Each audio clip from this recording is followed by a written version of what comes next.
and realized, of course, that all I had done is step into the next, part of the hero's journey and mountain to climb. But I knew then that it was possible, completely possible. Yeah. A lot of us arrive in that place where we've got, the things that we felt like we wanted, all to realize that maybe this wasn't the best thing to put on our bucket list. You talk about the beach house and the sports car. What changed? What was the next shift for you? Yeah, what I realized was that and I started working with a lot of people with a lot of money. And I saw that money didn't change your level of happiness. Yeah, so money, Jim, everybody out there, doesn't change somebody's level of happiness. I had a client that had a lion in his backyard, like a lion. A lion? A lion, brother. His meat bill was $3,000 a month in feeding the lion. Okay? And, sports car, giant house, the whole deal. And he hadn't paid his mortgage in 5 years. And he had all of these stress and craziness. And I'm like, what is going on? Then we could easily have the false association that money equals problems, which it doesn't. I think truly, and I've heard this before and I'll repeat it, I think money amplifies who and what you are. Yeah. So I realized that money in and of itself is not at all the end. And the end, I believe truly, is magic. And whatever magic is to you, the impact, heart-centeredness, love, connection. And when we look for happiness and our fulfillment in suboptimal places, I'll call them lower vibrational places, gambling, alcohol, womanizing, manizing, control, power. In those places, we just don't find it. So I sold my first law firm. And by the way, the law firm was fine. It was great. It was never my intention to be an attorney in the first place. And my desire was to go out and build a training and development company, unlocking things for people. So now we're in 2003 in my life. And for you folks out there, the ability to impact and to learn something and then share it and give it away, which is really the only thing I want to do as an athlete in the first place. I want to give back. I want to play as an athlete and then give back and coach people to learn about themselves, the power of team, love, connection. And now I'm like, wow, I could do all that in the context of business, and I could do that even if I go blind. And so I started doing that, and the challenge became I was successful and everything was great, and I loved it, but I realized I was in nights and weekend business, and now I had kids, and I wanted to be there for my children. So compressing the story and just giving this away, this is forget my story. Who cares about me? It's about you. The dynamic is we can create whatever we want, the life we want. And so for me, each of the points of these stages was I was on this path, and I'm like, wait a minute, there's a challenge. It's not quite what not only quite, it's really misaligned with what I want. And there's a way to reframe it and to move and pivot and innovate to create what we do want. And so for 15 years, my life became, or I'll call it 12 years, all about my kids and taking them to school in the morning, picking them from school. I built a second law firm because it was a very leverageable and scalable business.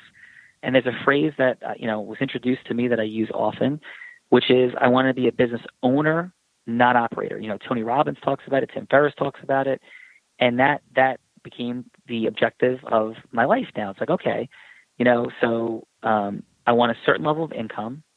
I want to be able to travel, have multiple homes, but mostly I want to be there for my kids. And I think I could create all of that and not have to work a bunch. Yeah. Sure. And that was what my life became about, and that's where it was. It's interesting. We live a parallel life now. I've got a 4 and a 6-year-old, and people know my story. My whole life is centered around raising my kids on a ranch up here in Montana. And, when you can be focused on and having some self-awareness of what's important to you, you can make that work. And I love hearing you say that, because stepping out of a comfort zone, which was your first law firm, and focusing on what made sense and making that work, people just need to be encouraged to chase what they feel is important to them. And the more we can say and tell our stories about that, I'm hoping that we can encourage people to do the same. Yeah. And Jim, you're wildly successful, and that success begins simply with this measurement. Are you living your life, the life you want? And you are. And that makes you you're not perfect. No, I'm not perfect. Nobody's perfect. but you're successful, brother, because you're living the life you want. And I honor you for that. I acknowledge you for that. I'm inspired by that. So thank you. Yeah. Well, I just, I think that especially the crisis that everybody's going through right now to their own degrees based on where they live in the cities and the magnitude of this COVID, that this is the perfect time to realign what's important to you, what you can achieve in your life, and don't allow something like this COVID or the politics to get in your way of becoming everything that you're capable of being. Because I've seen an awful lot of people come out of this ahead already, and we're not out of it yet. And that's why I love your message so much, because it's about focusing on yourself and what you're capable of doing and being who you want to be. Well, I appreciate it, brother, and I honor what you're up to in the world. And yeah, I mean, for me now, it's about continuing to grow, because I think that through growth, we can solve big problems in the world. So, I'm building a number of things at this point, but the alignment is it begins with the value of sharing knowledge and on how I was able to create certain things in my life that I think are, core things that people want to create in their lives. And then how you could do that at scale matters to me a lot now, because my kids are older. My kids are 18, 16, 20, and they're busy. I get to play dad sometimes when they have bigger problems that matter to them. The rest of the time they're up solving things themselves. We still have fun together, but I'm not coaching their teams and running around all over the place at this juncture. They're my daughter just graduated high school. My son's going to his third year of college. My other daughter's going to her senior year. And it's beautiful, and I miss it. I would rewind everything to have my primary job be, coaching their teams and taking them to school every day. But they've retired me from my favorite job. So now my mission is to have that impact with people in the world. And so thank you for, this beautiful opportunity, everybody listening out there, and for you, Jim, because I'm just holding time until I have grandchildren. I could go do the same thing that I did in the first stage of my life. You've got some causes that you get behind, and I believe some of them have to do with supporting blind initiatives. Can you talk about what those are? Yeah, so I'm the board of the American Foundation for the Blind. Those fine folks, we found each other a couple years ago as I was out speaking in some different places, and 75% of folks that are blind in America are unemployed, and that number hasn't changed in 5 decades, despite massive legal changes, massive technological innovation. And you know what that says to me, Jim and everybody? One simple thing. It's not about anything but mindset. Mm-hmm. And I think, and this is, I'm not speaking on behalf of the American Foundation for the Blind right now, right? Because they're up to big things in changing the concepts of what happens with employers. And I am a part of that, and I believe in that completely. But what's on my heart is to change how blind people feel about themselves and how they approach their life, their work, their greatness, and unlock it. And that sits in my heart like it does for all people. So, my platform is called Unblinded. It's not about working with the blind only. We work with wildly successful entrepreneurs. I speak on Tony Robbins' stage, and I don't speak there because I'm blind, and I don't do what I'm doing because I'm blind. I say that I am blind, and the story is that's not the story. My story isn't about being blind, but it's a beautiful footnote on the story for inspiration. Mm-hmm. And I want to support blind people in making their story that they're not blind, that they're just incredible as communicators, as influencers, as people who love other people and themselves. And that's what I'm up to in the world. I'm also up to, I've been involved meaningfully with Operation Underground Railroad and helping free, boys, girls, women, and even some men from sexual slavery. And I think these are extraordinary causes in the world. And I believe massively that as we contribute, we not only impact the world, but we fill our own self and heart in huge ways. So, people can say, wow, like what a beautiful thing this person's doing, contribution. Well, I'll be the first one to admit that I receive way more from the contributions that I give, even if it's just writing a check or giving time, than anybody who's receiving my check or time, because it makes our hearts filled, our soul filled, and it's what life's about. I think we inherently as humans want to give as often as we can, and sometimes we forget that, but you're right. I feel the same way about this show. But every time I interview somebody and I get off the show, I'm motivated for the day just to be a better person, to help more, to do more, because of the inspiration I receive from the show. I don't want to get into the Underground Railroad right now, and I really appreciate what you're doing in that arena, especially with a father of 2 daughters. I read some materials yesterday that I can't unread it now, and it's just seared in my mind. And I think that I just want to encourage people to look into organizations and ways that you can help, especially like those, because there's such a need out there.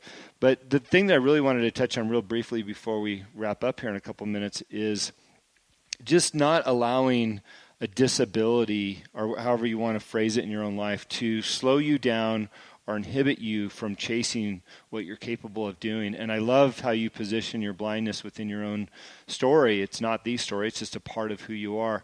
We've had a number of guests on here, and immediately I just keep thinking about Travis Mills, who was lost all his limbs in war. But yet here he is. He was the first person to receive 4 bionic limbs. And he owns a chocolatier company making chocolates that he sells around the world. Like, he wasn't slowed down. He's got a business, and he's helping people come back and be better humans. And it's like, these are some major disabilities, and they're not allowing those disabilities to take their lives over, because you can achieve anything. Amen. Amen, brother. Yeah. How can people get a hold of you or find out what you're up to? I know that you're a motivational speaker. I don't know if you're still on the tour or things like that, but you're such an inspiration. I love the brief story that I read and what you're talking about today. Yeah. So thank you. What I'm up to most in the world is teaching people how to unleash their superpower of influence and the science of it. It's not magic. It's not based on just motivation, inspiration. Like, there's a science, and that science is most typically associated with manipulation, pressure, closing, and I couldn't do any of those things. But I'll tell you what, I have to contextualize the listening, Jim. Yeah. I have a $250,000 bet out in the internet for charity that I cannot be out influenced on a neutral set of facts. And I put that bet out there not to say, look at me, but to help promote integrity-based human influence, heart-centeredness, truth unveiling. And I think when we step into sales and marketing and doing business, we somehow put a weird armor on and think we have to become something that most of us just don't want to be. And my message in the world is we don't. So I demonstrate that on a daily basis on the Unblinded Huddle. So it's at unblindedhuddle.com.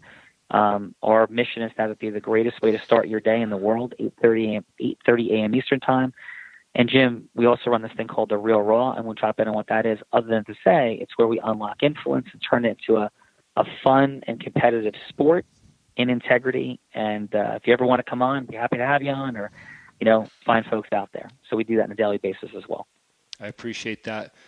Well, thank you for sharing your story, your inspiration, and what you're doing, because I think through our stories, I know through our stories people are influenced.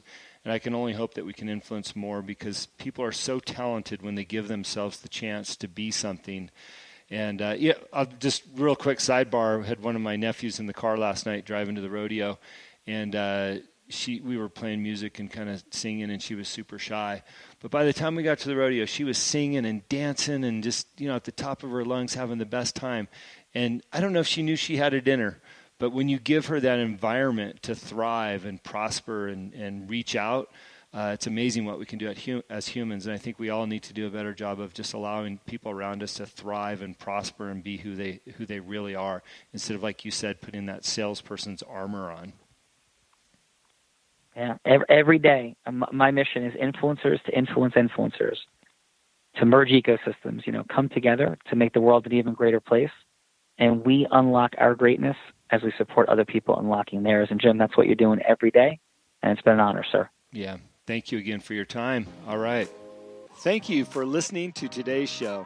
It is my pleasure and honor to interview all of the guests that have been on the Answer is Yes podcast.